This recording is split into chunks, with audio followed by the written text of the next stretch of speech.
Action! Welcome back to Beef House, Volume 22, and the first one outside the new Barstool Chicago office. I think we're calling this HQ3. HQ3 sound good to you, man? What's up? HQ sounds good. Let's go inside. No, we're still going. This is Danny. Danny's here. Say hi, Danny. No, it's a good Beef House. Danny's behind the scenes on a lot of things. People don't know that about Danny. It's time we give him some credit. Probably the biggest behind the scenes guy I know in the network. Thank you, Danny. Lounge area. Okay, little blogger area. Barstool Eddie, check it in. We say new office, everybody's excited, expectations. Let me be clear though, guys. New office, same old bullshit. $80? 80.99, yeah. Why?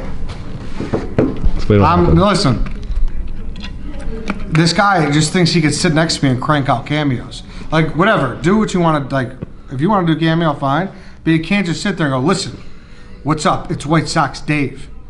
I want to tell you that your relationship is in limbo. Like, I'm not sitting next to that. But here's the thing, though. White Sox Dave Him just thinks getting all perturbed by it is just going to make me do it next to him every single time someone books one. Do what? What are you doing? If you're doing something actually... I'm booking snake draft, guys. I'm thinking of snake draft topics. I'm trying to land interviews. And you're just sitting here going, Frank, I want to let you know. Good luck at your softball game today. I'm White Sox Dave. Make sure you swing it. Yo, DeVita, your guy Big Hoss sent me over here and said you got this list called the DMA, the Dumbest Men Alive list, and you're ranked number 1. I just want you to know that the DMA list stinks, you stink, and the number 4 person on your list, me, is actually an intellectual genius. How do you think we got this fucking office over here? Say hi to Ed. I don't agree to be in your cameos unless you're going to give me a cut. I'll give Ed a cut for this one. He's sitting right next to me. Thank you. But your list sucks. How about that? Cameo is all fun and games until he's number 4 on the Dumbest Man Alive list. I really mean it, guys. Same old bullshit. Now, there are new problems, though, but let's repeat it again. Same old bullshit. And why you think you can claim a spot at the desk? Why can you? I haven't. You just said it. I said I think I like this spot. Feels normal, but you're like, no, you can't sit there. Because I've always sat in that But exact we've never order. sat at this desk before. The order matters to me. What order? What order? Ed, me, you, Carl. Okay, but that's closest to the door. And so at the old office, wouldn't Ed sit here and you would sit where I am? That's exactly what I just said. You got potatoes growing in your ears? I guess so. That's exactly So what you want Ed here, Ed there. then you, then me where you currently Yes. are, and then Carl. Why does that matter to you Because so much? it's a juju thing. It's usually for what? It's just the same order that we always did. And that's what I'm But used like to. we That's have a what I new like. office, shouldn't we just kind of switch things up? No, I don't think I want to sit in the same order anymore. that's too bad. I think I'm going to sit in this spot. You're not. You can sit there, you can sit next to fight you Carl. over that. No, I'd rather fucking beat my dick with sandpaper than sit next to that cunt. Alright, but if it makes sense to go the baseball guys on that side of the table. No, it doesn't. And Because Ed then and I right here. we'd be looking the same direction. Then we can look at You each other. can, no, you guys just go like this, right next to each other. Yeah, but that's weird. His back would be at cameras. It'd just be weird. The camera's right there. You'll be always facing the camera to roll But by. like, I don't want to have to turn. I just want to look straight ahead to the desk. I don't know. I think this is my spot. I feel very comfortable right here. Interesting, in a place this big, we could have such stupid conflict about where to sit. Walk with me for a second. I'll give you an example. Okay? Do you guys remember this couch? This was like the main piece of furniture in the original Barstool Chicago office. So now that we're here, like this is thrown into the green screen room. So is the recliner where I ate all those hot dogs. We got a lot of fucking space, and we're gonna make it happen. But with this space, you know who I would like to see come in here? Do you think John Cusack would want to come into this office? Let's ask White Sox Dave. Is John Cusack in any of those Yeah, shows? we have to talk about this before anything. Like, is John Cusack coming on the show? We'll be joined by Jerry Springer in a little bit, by the way. Did John Cusack say yes? No, he started ignoring me, and I did start looking up his management company and shit. But at this point, I do want, like, I was just fucking around with him on Twitter last night, and he started blocking people, but he didn't block me. And I don't give a fuck if he roots for both teams. Like, whatever, go do whatever Yes, you want. you do. I think you shouldn't do it, but it doesn't. I'm not losing sleep over it or anything. So I would have liked to have him on the show, but there were multiple people that reached out to me and said that like the second the Cubs would clinch a playoff spot the last handful of years, he would have his people call the ticket office and like, hey, like, do you know who I am? I demand tickets, and he would like demand to sit right next to Eddie Vedder, and just a huge douchebag about it. Allegedly. Huge asshole. Allegedly. And that bothers you. That bothers me. So yeah. let's get to that. Why? Because that's just a dick move. If you're a fucking fan, buy tickets like the rest of the people. You know? It's all how solid is your source on this? I mean, it was multiple people and Dante. Like, he wouldn't have a problem going on the record with it. Allegedly. Hope not. Yeah. Sure hope not. He is now. But it was 4 or 5 people Mm-hmm. that reached out to me with the same stories. Like, hey, I worked in the Cubs ticket office. I worked Cubs marketing, whatever. And, like, he's a huge asshole. So I don't even know if I want him on. So fuck him. I would love to P-Cat. have him on. I mean, I really would. Yeah, I would just fucking roast his ass. Just at sit this there and point. talk. you No, say? I'd sit there and talk about Con Air for 2 hours. Harsh words from White Sox Dave. Let's keep walking, though. Okay? We have, like I said, I'd point out the lounge. Lounge area is beautiful. Dog walk studio. Not everything's set up. I'm only going to give you a little bit here. We're going to pick and pop. Stay tuned. I think there's you're a big OnlyFans guy, right? We have the OnlyFans tours coming out. We say big names, though. If John Cusack comes in there, that's a big fucking name. Speaking of big names, Jay Cutler. This is Jay Cutler week. If you know Barstool Chicago, you know this is a massive week for us. Hit the fucking tape. Jay, are you aware that it's now very cool to be a Cutler guy in Chicago? It's bizarre, isn't it? I really want to know how you feel, because like, does that piss you off? Yeah, it kind of does. 'Cause, I mean, I was like, I got the shit kicked out of me for 8 years there. So like, it's like, come on, guys. Like, nothing's changed. I mean, I still play. I still do. You know, it's not like I came back and things are different now. So it's one of those things that I guess it's good to be appreciated now. You know, I wish I could have been maybe more appreciated. Let's stay on Chicago sports celebrities, big Chicago sports stars, guys that are near and dear to my heart. Okay, we had Jay Cutler this week. Last week was Anthony Rizzo. Put me on a fucking hot seat. Come on, Riz. I'll email Crane tonight. What? Yes. If you hit a home run, I'll run on the field. If you hit a home run, I'll run on the field. You guys heard him say it. You heard him say it. If I hit a home run, if he hits a home run, I'm running on the field. Hey, if I get fired, will you back me up? We got a promotion. Thank you. It's Anthony Rizzo. He's the best. He's the best for a reason. It's because stuff like this. Home run, run on the field. This is our This is our gambling cave. Don't cut that. That's nice. This is our gambling cave. Some design, some nice looking stuff. I think that's our mayor in the corner over there. There's gonna be a lot of sports here. A lot of watching, streaming. Some people are saying this is better than the gambling cave in New York City. Personally, I'm biased, but I'm definitely gonna say 100%. And on the subject of sports, let's talk about the Barstool Barn Burner Tour. Did I say that correct? Yes, I did. Huge fucking announcement. If you're a baseball player over the age of 21 and you want to compete on it, just fucking hit the announcement. Starting 9, Redline Radio, we are very pumped to announce our very own Barstool Barn Burner at the Field of Dreams movie set. We are putting on a Field of Dreams game at the actual Field of Dreams site in Dubuque, Iowa. 2 teams, Redline Radio and Starting 9, made up of Barstool's baseball fans and talent, will be competing in a 9-inning baseball game this summer. You can start submitting your very own draft videos for a chance to be considered to play in the Barn Burner itself. After we head to the war room to carefully analyze each submission, Redline Radio and Starting 9 is going to draft each team live. If you think you deserve a spot on our team, send us a video showing and telling us why. You guys have until Friday, June 25th to submit your videos and tune into the live draft to see if you and your buddies get chosen to play in the Field of Dreams game. By the way, shout out All Biz Pete making the table. Man of many skills.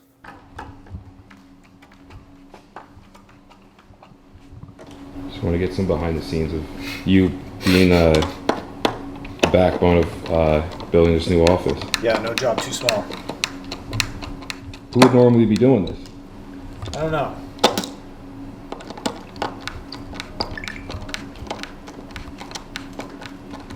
Back to baseball, though. I think at this point everybody knows what I bring to the table. Went to the University of Illinois, maybe you've heard of it.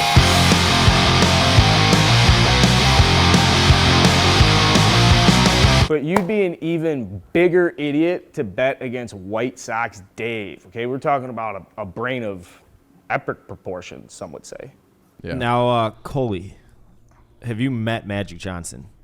No. If you did, would you shake his hand, knowing Yeah. what you know about him?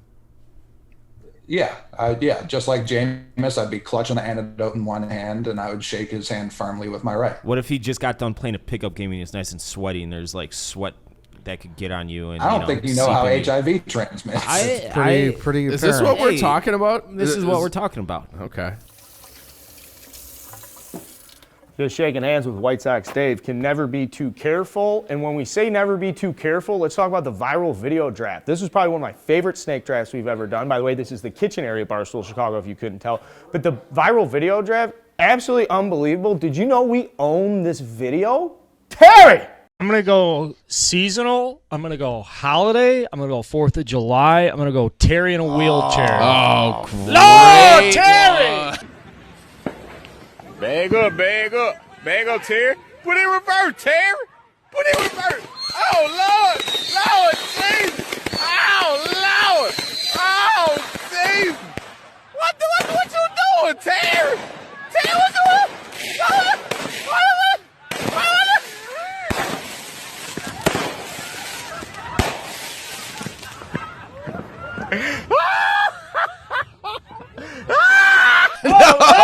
Terry! How did that get to the sixth round? That's an oversight. Terry!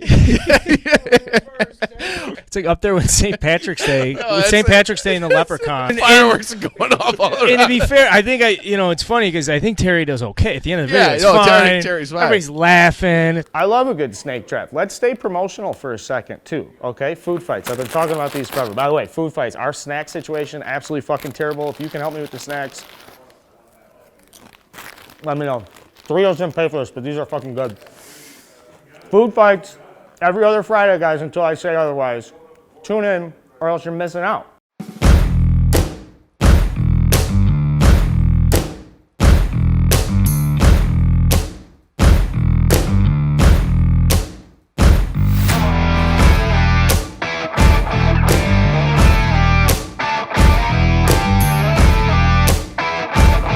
Action! Welcome back to Food Fights, episode 4. How's my volume? How's my microphone? I'm your host, Barstool Carl. We're on location in Wrigleyville for the Red Hot Cubs, and there's a burning question in my mind. What's the best pregame sandwich on Clark Street? And I got some fucking fighters for the matchup. Let's meet them, boys. Bring it on in.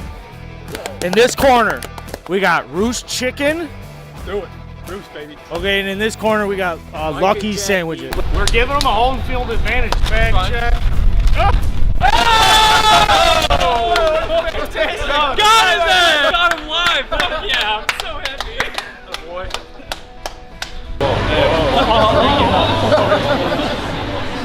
boy. Let's stay on food with Jeff D. Lowe, but first I want to show you guys our telephone booths. Okay, the lighting's a little dim. We can always work on that. Jack the wattage. That's a fucking easy fix. But this is an opportunity to get away. There's a lot of chaos, okay? I guess there should be a lot of chaos in this office, but I like those. I like those a lot. Here's what else I like. Jeff D. Lowe. I swear to fucking God, this might be my favorite person I've ever worked with. Jeff D. Lowe, it was my honor to take you, the casual fast food sit-down chain restaurant champion of the United States, and take you to your first in Portillo's experience. Jeff, I hope you enjoyed it. Here's the review. Cheesy beef and cheddar croissant. What scale am I? Am I going on movie-rankings.net scale? Or Yes. Okay.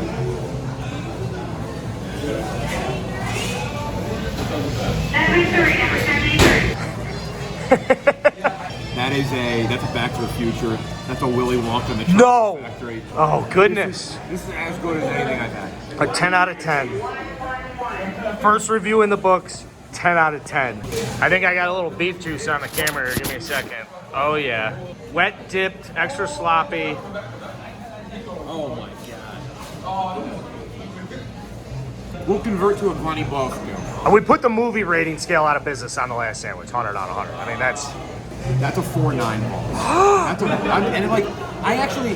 I didn't want to dislike any of the food. I didn't want, these are firecrackers out of the gate right here. Combo coming. Big way to start. That's a combo big way coming. To start. I think it just doesn't work as well as that. I'm gonna go 3.8 on the ball scale. Okay, 3.8. Which is solid. Like if you put this in front of me, I'd eat it. The burger's on a Kaiser roll. I'd like to start there. That's a very good roll. I want to get a little bit of everything. The roll.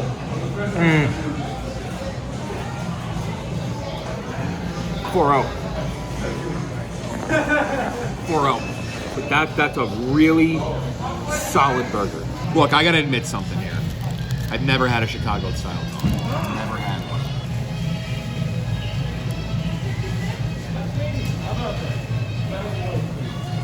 Oh, that's a lot going on.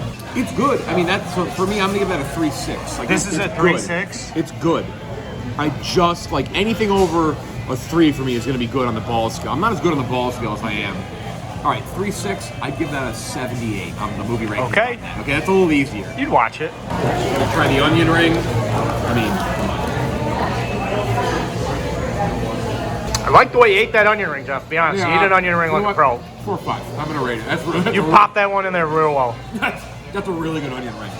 I unfortunately, on Lights Camera Barstool, we drafted fries, and I said crinkle cut fries, and I have to give them a 5, no matter what, before I eat it. That bag is dangerous. I didn't realize you ordered that bag. That bag got put away. We did get a milkshake, though. This is the one I know about.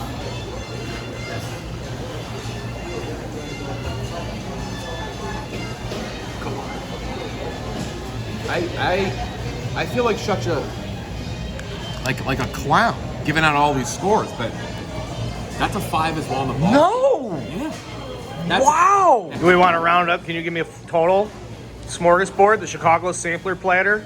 If I did a top 10 fast casual place right now, this would be top 10. Like, I'm actually bummed I'm not going to have this now for God knows how long. I would say overall, 4.7. I don't even know what that means. LCD, movierankings.net, 0 to 100. Portillo's, and trust me, it's not easy to get up this high. It's a 96 out of 100. This lives up to the hype. Rick, hit the bell. Hit the bell. Vince Carter. It's over. And that's a Jeff D. Lowe review, boys. I'd like to see more Jeff D. Lowe around the Barstool Chicago office, and of course I know that's because I like the guy a lot, but also because he does great fucking content. It was just in here, in the recording studio, where Jeff joined Eddie for the first interview ever in Barstool Chicago 3. We had Richard Roper, a phenomenal movie critic, a guy we all know and love, hit the fucking tape. Some very exciting footage of the uncapping this water. We're the first official guest in the office. Wait, really? I thought you guys had one already. You have everybody should everybody sign the wall or something, do some kind of thing. I didn't realize that he's like the first guest. First guest. This is cool. First That's guest, a big yeah. deal. So this was like when Bill Murray christened Letterman's desk when Dave went to late night TV and Bill came out there. I should sing Physical and should have brought some spray paint. Congratulations, though, by the way. This is an amazing set. No, thank you. Really. People are always surprised I don't bring a notebook to the screenings, and especially younger critics. They're like, and I said to one young guy, came up to me afterward, he was real excited to meet me, and I said, can I just offer you some friendly advice? Oh, of course. I said, put the notebook down. I go, dude, you're missing the movie. Yeah. You're like this. You're doing this, and you're writing down lines. And first of all, in this day and age, you can get all the information if you don't know the name of the song or whatever. But I go, I want to see the movie the same way the fans do. I never go back and see it a second time before I write a review because I wouldn't normally see a movie twice, just unless I loved it. I'll go back and see it down the road. I want to have that same pure experience. I'll do the same thing. I haven't taken a note in a movie in 25 years. It's like, it's what if I got lost somewhere in the middle of the movie, I'm going to put that in the review and say, well, to me it got murky and it was convoluted. That to me might be a weakness of me as a viewer, but it's probably also a problem with the screenplay. This is White Sox Dave's chair. This is our new recording studio. This is a lot of the new office that I showed you. There's probably going to be a very detailed walkthrough crib style. For now, I just want to give you guys a little taste. It's funny to think about, too, the last Beef House we did in that closing shot of being in that empty room and like a wave of emotions hitting me. I'll tell you guys right now, I'm fucking jacked up. This place looks awesome. I encourage everyone this week, stay safe, have a nice weekend, don't get in any fucking trouble. Hey, how you doing? It's kind of cool. I never, new TV, new couch, new studio. Oh. It's like, I feel like Willy Wonka. I'm on TV, you know what I mean? You ever seen Willy Wonka? I don't know. For some reason, I'm amused today.